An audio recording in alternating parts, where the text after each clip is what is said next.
శ్రీ గురుభ్యో నమః.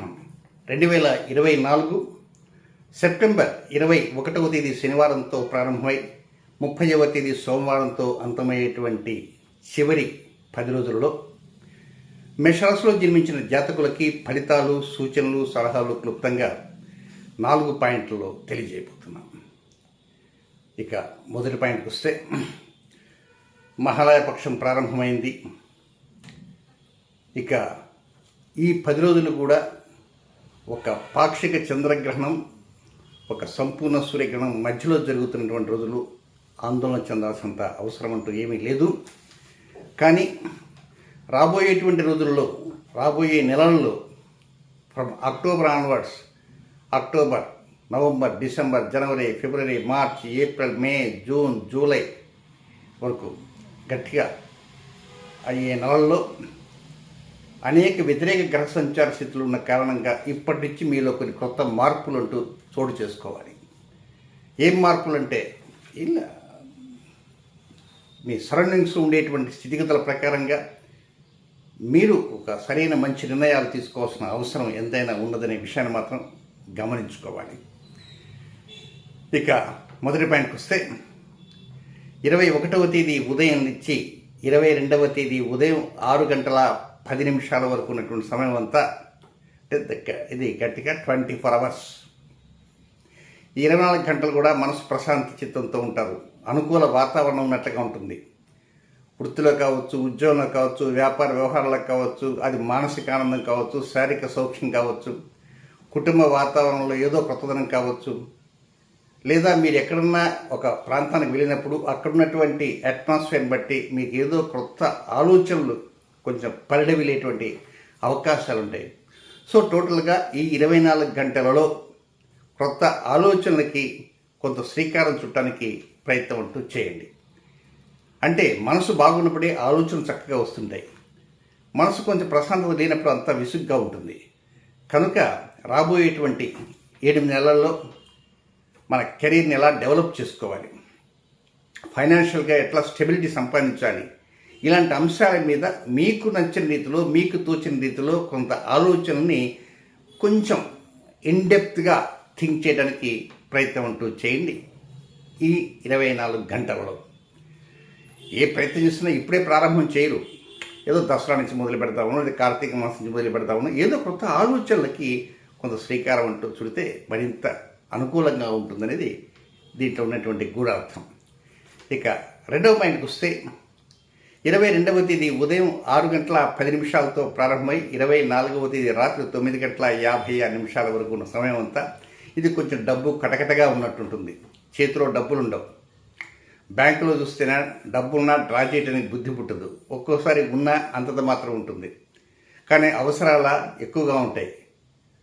ఉన్న డబ్బంతా అయిపోయినాయి. గణపతి నిమజ్జనంతో చాలా వరకు డబ్బు ఖర్చు పెట్టుకోరు. రాబోయేటువంటిది ఉంది దసరా పండుగ, దానికి ఎలా చేయాలా, ఇప్పటి నుంచే పండగ వాతావరణానికి సన్నద్ధం కావాలి. ఏదో రకరకాల అన్నీ కొనాల, పర్చేసింగ్స్ ఉంటాయి. సరే, దసరా పండుగ అంటే ఇంకా ఇంటిల్లపాటికి ఖర్చు ఎక్కువగా ఉంటుంది. కానీ దీని మీద కొంత మీ ఆలోచన రాగానే ఆవేశం కూడా పెళ్ళిపోతుంది. ఇంత ఖర్చు నా వల్ల ఎక్కడ అవుతుంది అంటారు. మరి కొత్తగా పెళ్ళి అయినటువంటి వారు ఉంటారు కదా, వారు అల్లుడు కుమార్తె వస్తుంటారు అవి కొత్తవన్నీ ఇక్కడ మొదలుపెట్టాలి. కానీ వీటిని తలుచుకుంటే సంతోషం రాకపోగా మీకు కొంచెం బాధతో కంటే కూడా ఆవేశం వస్తుంది. ఈ దేనికి వస్తుంది ఆవేశం అంటే, చేతిలో మహాలక్ష్మీదేవి కొంచెం ఆమె నిద్రపోతున్న కారణంగా, మనకు అనుకూల పరిస్థితులు లేని కారణంగా ఆవేశం ఎక్కువ వస్తుంది. అయితే నేను చెప్పేది ఏమిటంటే, మీ ఆవేశం అనేది సరే, నేను కాదను, కానీ ఈ ఆవేశం అనేది కుటుంబ సభ్యుల మీద చూపించవద్దు. అంటే ఎదుటివారి మీద చూపించవద్దు, ఎవరి మీద కూడా చూపించకండి. ఆవేశాన్ని చాలా వరకు అణుచుకోవడానికి ప్రయత్నం అంటూ చేయండి. ఇంచేదంటే మీరే ఆ విధంగా ఆవేశపడితే ఎట్లా? కనుక వీలైనంత వరకు మీ కోపమే మీ శత్రు, మీ శాంతమే మీకు రక్ష. కనుక ఆవేశానికి తావివ్వకుండా, కలహాల వైపు వెళ్లకుండా, ఎవరైనా కలహాలతో మాట్లాడుతున్నా అలాంటి వారు ఏం మాట్లాడుతున్నారనేటువంటి వాటి మీద ఆసక్తి కూడా కనబరచకుండా కొంచెం దూరంగా ఉంటే మరింత మంచిది. నెక్స్ట్ 3వ పాయింట్కి వస్తే, 24వ తేదీ రాత్రి 9:56 నుంచి 26వ తేదీ సాయంత్రం 5:14 వరకు ఉన్నటువంటి ఈ సమయం అంతా కూడా ఇది చాలా వరకు అనుకూలప్రదంగానే చెప్పచ్చు. దాయాదులతో, తోబుట్టువులతో, ఎవరైనా బంధువులతో, మిత్రులతో, సన్నిహితులతో కొంత పిచ్చాపాటి మాట్లాడుతుంటారు. దీంతోపాటు కొన్ని క్రొత్త నిర్ణయాలు అయితే ఏదైనా ఇటీవల తీసుకున్నవి కావచ్చు, లేదా మీతో ఎవరైనా క్రొత్త నిర్ణయాల గురించి ముచ్చరిస్తే అలాంటి నిర్ణయాలపైన మీరు మనసు అధికంగా దృష్టి పెట్టడం కావచ్చు. ఏదైనా సరే ఈ 3వ పాయింట్ అంతా కూడా కొంత ప్రశాంత వదనంతో ఉంటారు, మానసికంగా తృప్తి పొందుతారు. మీకు మనసులో ఉన్నటువంటి మొదటి పాయింట్లో నేను చెప్పాను కదా, కొంచెం కొత్త ఆలోచనలు చేయండి. అలాంటి ఆలోచనలకి ఈ 3వ పాయింట్ కొంతవరకు దోహదపడేటువంటి అవకాశాలు ఉన్నాయని చెప్పడంలో సందేహం ఎంత మాత్రమూ లేదు.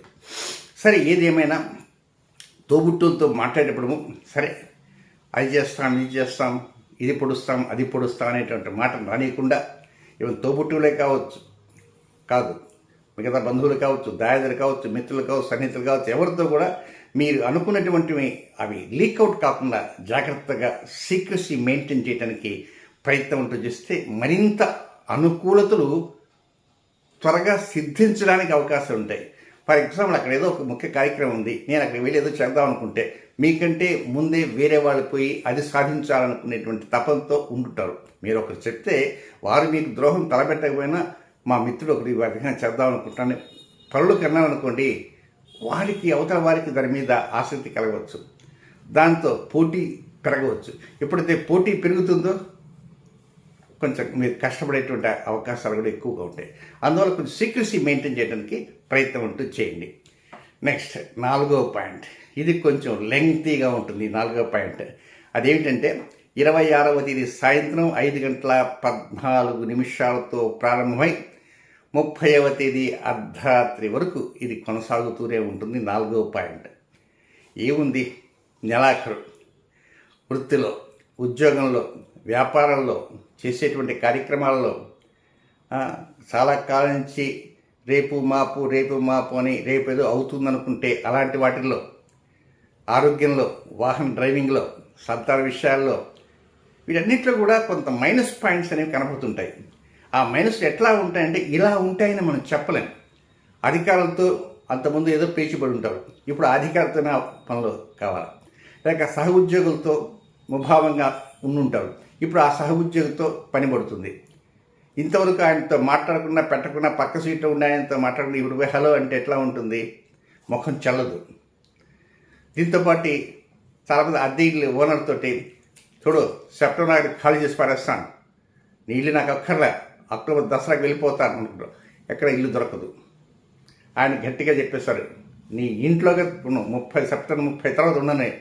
ఇలాంటి భీకర పలుకులు పలికిన కారణంగా ఇప్పుడు ఇల్లు దొరకదు. ఏం చేయాలి? ఏదో ఒక వాహనాన్ని ఏదో ఉంటే ఆ వాహనం రిపేర్లో ఉంటుంది, ఆ టైంకి అది ఇవ్వడు. అన్ని పనులు వాయిదా పడుతుంటాయి. ఇలాంటివి ఒక మనసుకి చెప్పుకోలేనటువంటి బాధలన్నీ కూడా 27, 28, 29, 30 ఈ 4 రోజులు ఉంటాయి. ఈ 4 రోజులు ఇలాంటివి ఉన్నప్పుడు ఒక్కోసారి మనసంతా కూడా ఏం చేస్తున్నా కూడా అర్థం కాకుండా ఉంటుంది. ఒకవైపు వెళ్ళాలనుకుంటారా, పొరపాటున ఇంకొక వైపు వెళ్తారు.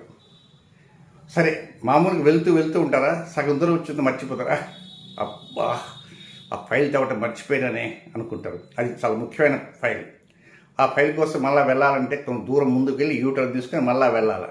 ఆ సమయానికి మీ శ్రీమతి గారు ఎక్కడికో నేను గుడికి గోపురానికి వెళ్తానంటారు. మళ్ళీ ఆమె గుడికి పోతే ఆమె ఫోన్, ఆమె కీస్ ఆమె దగ్గర ఉంటాయి. అప్పుడు ఎట్లా? డిస్టర్బ్ చేయడానికి లేదు, మనసు అంగీకరించదు. అయ్యో గుడికి గోపురానికి పోయింది కదా, ఈ సమయంలో తాళాలు తీసుకొని రా అంటే బాగుండదు. ఇవన్నీ ఒక విధంగా మతిమరుపు వల్ల కూడా కొన్ని రకాల సమస్యలు అనేవి వస్తుంటాయి ఎప్పుడు ఈ 4 రోజుల్లో. కనుక ఇలాంటి మతిమరుపును కూడా కొంచెం దృష్టిలో పెట్టుకొని ఆ రోజు ఎక్కడికి ప్రోగ్రాం వెళ్తే ప్రోగ్రాం అంతా ముందే టేబుల్ పెట్టుకోండి, పెన్, నేనైతే ఆ పని చేస్తా.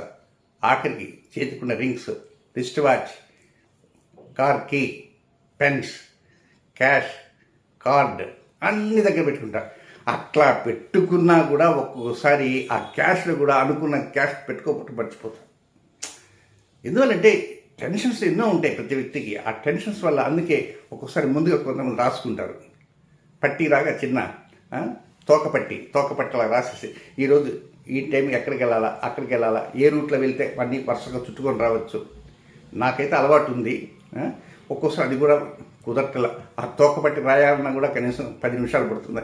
ఏమి పోయి రాస్తామని అనుకుంటాం. కనుక ఏదైనా కొంత మెథాడికల్గా ప్రిపేర్ కావాల్సిన అవసరం ఉందని కూడా గమనించింది. ఇకపోతే 29వ తేదీ ఆ రోజు మఖా నక్షత్రం. ఆ 29వ తేదీ మఖా నక్షత్రం అంటే కేతు యొక్క నక్షత్రం. ఆ రోజు ముఖ్యంగా మీరు గమనించవలసింది ఏంటంటే ఆ రోజు సాయంత్రం రాహుకాలం ఉంటుంది. ఎప్పుడు ఆదివారం పూట రాహుకాలం 4:36 రాహుకాలం ఉంటుంది కనుక ఆ రాహుకాల టైంలో వీలైనంత వరకు హాట్గా ఉండేవి మాత్రం ఏమీ స్వీకరించకండి. అంటే కాఫీలు, టీలు, ఇలాంటి పానీయాలు, వేరే హాట్ డ్రింక్స్ కాదండి. కనుక ఈ వేడిగా ఉండేటువంటివి వీలైనంత వరకు వేడి పదార్థాలు కూడా తినకుండా ఉంటే మరింత మంచిది అనే విషయాన్ని మాత్రం మర్చిపోకూడదు. ఇక నెక్స్ట్ మేషరాశిలో జన్మించినటువంటి అశ్విని నక్షత్ర జాతకులకి 25వ తేదీ బుధవారం రాత్రి 10:24 నుంచి 26వ తేదీ గురువారం రాత్రి 11:34 అనుకూలమైన సమయం కాదు. రొటీన్ కార్యక్రమం చేసుకోవచ్చు. ఈ సమయంలో కొత్త కార్యక్రమం వైపు శ్రీకారం చుట్టకూడదు. నెక్స్ట్ భరణి నక్షత్రంలో జన్మించిన జాతకులు 26వ తేదీ గురువారం రాత్రి 11:35 ప్రారంభమై 27వ తేదీ శుక్రవారం అర్ధరాత్రి దాటిన తర్వాత 1:20 వరకు, అంటే తెల్లవారితే 28 వస్తుంది. అంతవరకు వారికి అనుకూలమైన సమయం కాదు. మామూలు నిత్య జీవితంలో చేసేటువంటి రొటీన్ కార్యక్రమాల వైపు మాత్రం చక్కగా వెళ్ళవచ్చు. కొత్త కార్యక్రమాలు, కొత్త కొనుగోళ్ళు, కొత్త వాటిని ఎస్టాబ్లిష్ చేద్దాం, అలాంటి వాటికి దూరంగా ఉండాల్సిన అవసరం ఎంతైనా ఉంది. నెక్స్ట్ మేషరాశిలో జన్మించిన 3వ నక్షత్రం కృత్తికా నక్షత్రం 1వ పాదంలో జన్మించిన వారికి 27వ తేదీ శుక్రవారం అర్ధరాత్రి దాటిన తర్వాత 1:20 నుంచి, అంటే తెల్లవారితే 28 కనుక అక్కడి నుంచి ప్రారంభమై 29వ తేదీ సూర్యోదయం వరకు అనుకోండి. అట్టిగా ఈ మిడ్ నైట్ తీసిస్తే 28 ఫుల్ డే, 27 ఉదయం నుంచి 28 ఉదయం దాకా, 28 ఉదయం నుంచి 29 ఉదయం దాకా కొత్త కార్యక్రమాలు మొగ్గు చూపకుండా ఉండాలి. ఇది సమయం మళ్ళా చెప్తాను. 27 సూర్యోదయం నుంచి 28 సూర్యోదయం వరకు కృత్తికా నక్షత్రం మొదటి పాదం వారు కొంతవరకు జాగ్రత్తలు తీసుకోవాలి. ఆ సమయంలో కొత్త కార్యక్రమాలకు మొగ్గు చూపకుండా ఉంటే మరింత అనుకూలంగా పరిస్థితులు ఉంటాయనే విషయాన్ని మాత్రం మర్చిపోకూడదు. శుభం.